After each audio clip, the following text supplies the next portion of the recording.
They're at it again. The cameras are on and the dogs are in action. That's what we want. Look at them. 2 against 1. Cara, put her into place. Come on. Anyway, folks, I've been out all day. It's late in the afternoon. I mean, daylight savings is starting this weekend. Fantastic. Now, I want to plant out this garden bed here because I've been thinking about it all this time, how I'm going to do this. These are the crates that I've cut in half. I've got the 2 bottom halves here that have got a base on them. This one on my left and the far one on the right haven't got a base. They're just sitting there on the ground. I've got to fix those out. But what I'm going to do with these lower ones, I want to plant my tomatoes in here. Well, not a lot of them, maybe 4 all up, and some other flowering plants and edibles. But because we've only got this much depth, now the normal practice that I do is using straw at the bottom, which is about 30, 40 centimetres thick, about halfway up the raised beds, the tall ones. So if you're looking at those taller ones over there in the distance, they're half full with straw. Now, if I was to do the same thing in here, it'd be full to the top. If I put it halfway at the bottom of it, I'm only going to get about 100 mil of soil, and I don't think that's enough. I want at least 200 mil of soil. I know 100 mil is fine, but because it's an enclosed environment, I need to get as much soil into there as possible. And in this case, I'm using our planting mix. I'm not using garden soil. I know many of you buy garden mix from garden supplies and things like that. It's a hit and miss if you ask me with that when it comes to quality. You've really got to do your research. So what I'm going to do is, instead of putting straw at the bottom, I'm going to actually blend it through. Now, I'm using bean straw. We're out of bean straw. If you're all dying for it, our farmer's saying about November, end of November, early December, he'll be able to start harvesting the next batch because he had a bad winter season. So we're out of stock of that, and as soon as it's back online, we'll let you know. Well, you'll know yourself anyway.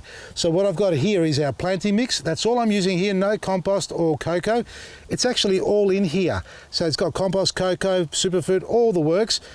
And it's going to be mixed with the bean straw, and you can't, alternate this with pea straw if you like. I think sugar cane's a little bit fine, but again, if you can't get anything else, use something, don't use nothing. And why I say that is a bit of texture in the soil. This is great. This is fantastic, this planting mix. Don't get me wrong, I love it. But because I'm going to fill it all the way up, and it can be expensive for some, to be able to buy 10 bags or so just to do a bed. Well, you won't need 10 bags in here, maybe 5 or 6. Mix some straw into it and you get better texture. And what I mean by texture is that the breaking down process, when the microbes kick into gear, they've got places to hide in here. It's almost like hugelkultur when you're doing gardening. I'm not putting big branches in here. I've done it in the raised beds, but not in this low one. So I'm just putting this stuff in. That's all I've done so far. And if you're wondering what this stuff here is around here, it's basically the old Hessian bags from the potato sacks that we have. I stick them on the sides. Here's an example. I prepared one earlier for you. Just staple it to the top and it just sits there like that. You can line the bottom as well if you like, but if you line the bottom, just be careful when you're digging, you're not pulling it up at the same time. So for me to be able to get this done properly, it's just my hands. That's all we're doing, just mixing it through. Now, how much soil versus straw? It's up to you, really. I'm not going to do, well, I am going to do it all the way to the top. So there's a lot of straw there. Now this, I think, needs a heap of planting mix to be added to the top. Yeah, we want to mix all that in. So you want most of that to sit lower rather than at the top. So we'll probably top dress this at the end with a little bit of fresh planting mix, not blended. This is what I want. I want to see that sort of texture in it. So when you hydrate it, it's getting a bit dark here, so hopefully you can see that. Let me get another handful of this stuff. So when you get a good blend going, you want straw in there, you want larger pieces, smaller pieces. It'll bond. You can see that it's bonding beautifully. It's not wet, it's only moist, very lightly moist. It's not really sticky. It'll bond and it'll still have porosity in it. And it'll be a home for all the wonderful bacteria, or good bacteria and fungi that you want growing in there. So, and a word of warning is what I started with, is to tell you to put your straw down first, then your soil on top or your planting mix. I actually put the planting mix at the bottom, put the straw on top, and it was hard to get the actual planting mix to come back on top again. So start with the straw and then add the planting mix on top. I've got a small collection of bags here, be it all planting mix, compost, that the warehouse team packed for me and put aside for yours truly, basically. This because they got holes in them, they get torn or something by accident. And sometimes they they get torn here at the bottom. And that's fine for me. Go straight into my garden. I've got all these raised beds. But remember, folks, we don't give them to you like that. Okay, let's going to be impossible to get a perfect blend all the way through. Look, there's probably better ways to mix this, like a concrete mixer or something. You throw a little bit in and pour it out at a time, or some other contraption, or maybe in the wheelbarrow and you could just do small batches, you know, equal parts or thereabouts, and then blend it. Or do what I'm doing, thinking it's a cheats ways out. It's actually a lot bloody harder, because you got to lean over. You get a fair bit of these bags.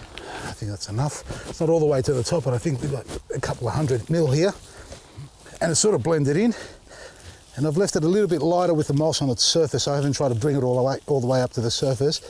And it's not going to hurt to have a little bit, but that's it there. Now, this straw that I've laid in here, folks, it's dry. And it's dark, I can see that. But what I'm putting on top is wet. I actually thought about trying to mix in the wet mulch with the soil, but it's a terrible combination. It'll just become really sludgy and really hard to handle because it's all interlocked there. It's moist and it's absorbed. I'm soaking this in EcoButch and Liquid Gold. You can just use EcoButch. It's inoculating it, it's biostimulating it. So what I'm saying by biostimulating it, I'm activating the biological life that lives on this, within this and around that and in the liquid. So it becomes active, so when I put it in the garden bed, it activates the life in it, and all of a sudden, every living creature that's good for your soil comes in here. And the best way they come in here is by planting multiple families. And what I mean by multiple families is plant family groups. So here we're going to put tomatoes, onions, lettuce, flowering plants like petunias, marigolds, and whatever else we can find in there. The more the merrier, really. I'm not going to put 100 tomatoes in here, only 2, one in opposite corners, like that. So to recap on what I've done here, raised garden bed, only 400 high it is, 40 centimetres approximately. What I've done in here is put our planting mix in it and dry mulch or straw. So that's what I've added in here, not wet stuff, dry stuff. And then I've mixed it by hand. Now, I did forget to hydrate the actual planting mix before I put this mulch on top, but that's okay because it's only a shallow bed. So don't you forget to do that. I've got to do that now. Hydrate it all, and then you put your wet mulch on top, your inoculated mulch on top. You can see how I'm just putting it on nice and thick, liberally all over, applying it. It will settle down, it'll sink because it's not compacted. And when you add your water, it will actually compact the soil a little bit for you too. So a little bit of settlement, not a problem. And that's all you need to do. And you can put a bit of hessian around the sides. Don't use plastic. I've tried that in the past and I regret it. So use something that can be, you know, it'll break down, and hessian will last a hell of a long time. And when it comes to hydrating soil like this, fill up a watering can, get your little stopwatch out and see how long it takes you, because everyone's water pressure is different. See how long it takes you to fill up a watering can. If it takes you 20 seconds, 15, 30, 40, that's how long it takes to fill up 9 litres approximately. Now, in a bed like this, you're going to need at least 50, 70 litres of water. In some cases, if it's a very porous bed like this is, you're going to find it running out of the bottom. So apply it in small amounts over a longer period of time. So on, stop, apply, stop, and allow it to absorb so it doesn't run out. And then plant all your favourites, and that's what I'm going to do. Well, maybe not tonight, I'll do it first thing in the morning. For now, we've prepared one bed, and if you haven't done yours, well, what are you waiting for, folks? Get out there and prepare your garden beds. Get your soils in there. If you like our planting mix, it's on special. All our click and collect outlets are stocking it, so you can click and collect and save yourself on postage. Not that we can send it, but it's all available at vasilisgarden.com. Have a wonderful weekend. No, tomorrow's Friday. Today's Friday. Have a wonderful Friday, folks. Enjoy your day and get ready for a big weekend ahead because the weather's going to be pretty good. From me, Vasili, Maresi.